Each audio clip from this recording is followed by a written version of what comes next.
চেয়েও ঘৃণিত স্বৈরশাসক শেখ হাসিনার পতন যেই ছাত্র জনতা দেশের সাধারণ মানুষ ঘটিয়েছে, প্রথমে আমি সেই বিপ্লবী ছাত্র জনতাকে অভিনন্দন এবং শুভেচ্ছা জানাই। আমি কৃতজ্ঞতা জানাই সশস্ত্র বাহিনীর সদস্যদেরকে, বিশেষ করে তারা যখন শেখ হাসিনার নির্দেশ, গুলির নির্দেশ অমান্য করে জনগণের পক্ষে অবস্থান নিয়েছেন, তখন গণ আন্দোলন আরো ত্বরান্বিত হয়েছে। আমি কৃতজ্ঞতা জানাই, ধন্যবাদ জানাই যুগে যুগে কালে কালে যে সমস্ত সাধারণ মানুষ, ছাত্র, শ্রমিক, কৃষক, যারা গণমানুষের মুক্তির আন্দোলনে ঝাঁপিয়ে পড়ে। এই আন্দোলনেও আপনারা দেখবেন যে ফুটপাতের হকার, আপনার সাধারণ পথচারী, সাধারণ শ্রমিক, অসংখ্য মানুষ কিন্তু ছাত্রদের পাশাপাশি নির্যাতিত হয়েছে, নিপীড়িত হয়েছে, মৃত্যুবরণ করা হয়েছে। তাদের প্রত্যেকের প্রতি আমাদের কৃতজ্ঞতা। বিশেষ করে আপনারা জানেন এই আন্দোলনে এখন পর্যন্ত যে তথ্য অনুযায়ী প্রায় 4 শতাধিক আমাদের ভাই এবং বোনেরা শহীদ হয়েছে। আমার ধারণা সেই সংখ্যা আরো অনেক, এবং এখনো চিকিৎসাধীন অবস্থায় অনেকে মারা যাচ্ছে। কাজে আমাদের সেই বীর শহীদদেরকে, এই দ্বিতীয় মুক্তিযুদ্ধের বীর শহীদদেরকে সম্মান জানানোর জন্য যে যেখানে আছেন আমরা 1 মিনিট নীরবতা পালন করবো। তার আগে সুশৃঙ্খলভাবে আপনারা অলিগলি থেকে সামনে এসে একটু দাঁড়ান, আপনারা সোজাভাবে পরস্পর একটু সুন্দরভাবে দাঁড়ান।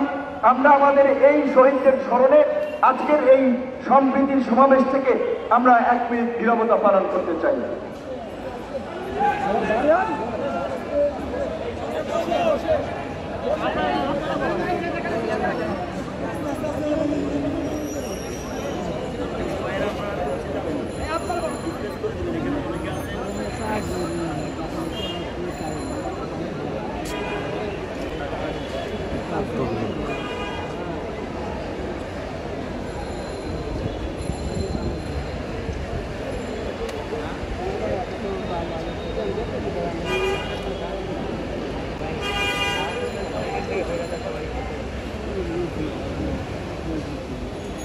আপনাদের সকলকে ধন্যবাদ জানাচ্ছি।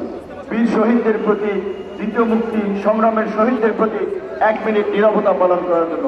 পাশাপাশি আমি আপনাদেরকে আজকে গতানুগতিক রাজনৈতিক বক্তব্যের বাইরে 2-1টি কথা বলতে চাই।